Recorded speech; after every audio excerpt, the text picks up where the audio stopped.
The Zacks rank, value, momentum, growth, and income all factor into Zacks rank buys. An interesting combination of a specialty food company and an auto parts company, providing both the garnish and the nuts and bolts to this aggressive growth stock segment with our aggressive growth strategist, Brian Bolan. So let's talk about the garnish first. Sure. Right? The specialty foods company, Lancaster Colony. Right. We've never talked about this one before, have No, we? you know, this is one of those really under the radar companies. I mean, as big as it is, it just, you know, doesn't get mentioned that much in the news, doesn't have a lot of the sexy sizzle to the story. Right. But it is doing pretty well. You know, and I like those garlic knots and that Texas toast. Is that what they make? Yeah, they make that, you know, amongst other things, obviously. Stuff you'll find in the frozen food case? Yes, Okay. and you'll also find salad dressings and you know, a myriad of other products, really. Okay. I'm so- glad you've researched that for us. Yeah, they've got tons of brands. You know, that's why I led off with the thing of it being a multi-brand food, specialty foods company. Now I get it. You know, they just beat earnings, and you always like to see that. But when you give a 12% positive surprise on what should be kind of a more sleepy category here, you know, if you think of specialty foods, that's a big number. That's a big beat. So I really like the idea. And I always like to say when you have a big beat, you always think of it as the company has been good for the last 3 months. It's likely to be good for the next 3 months. So you have a 6-month window on a good story like this. The valuation, I think, is pretty reasonable. 6 times book is, you know, a lot more than what a 3 times book value player would want to buy a stock at. But when the industry's trading at 4 times, you know, it's pretty close to that range. And when you add in the factor of the recent beat, you know, things look pretty good for them. Cool.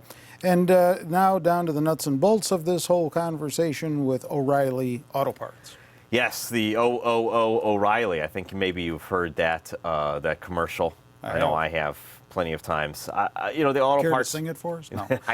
I gave my best rendition just now. All right, okay. I can hear Simon Cowell voting me All off. the moans and groans. Right. Yes.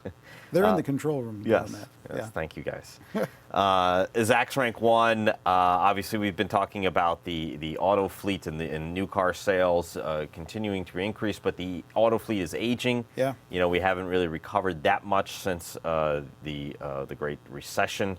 You know, and I did want to really bring this up as much as this is, you know, a good valuation and that part of that story. I did want to bring up how a couple months ago in our aggressive growth here, we did a deep dive into Pep Boys, a competitor of O'Reilly. Yep. And we talked about how institutional buyers were moving into this stock, and we went through all kind of the ins and outs. About 2 weeks ago now, I think, Pep Boys was taken out. A private equity concern bought them.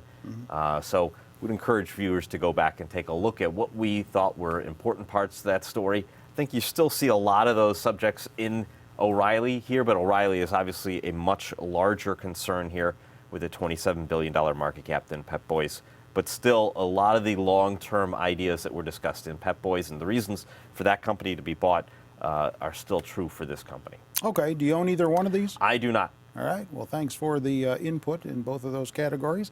And if you are looking for ideas, maybe other stock picks, stock picking strategies, or just want to peruse some interesting stock commentary, you can go over to the website that we have, Zacks.com. Link to it all off the home page. It'll take you to different parts of the website where you'll find some interesting data and information. And if you're watching this video and others that we produce on the YouTube platform, don't forget you can subscribe to them there and comment on them.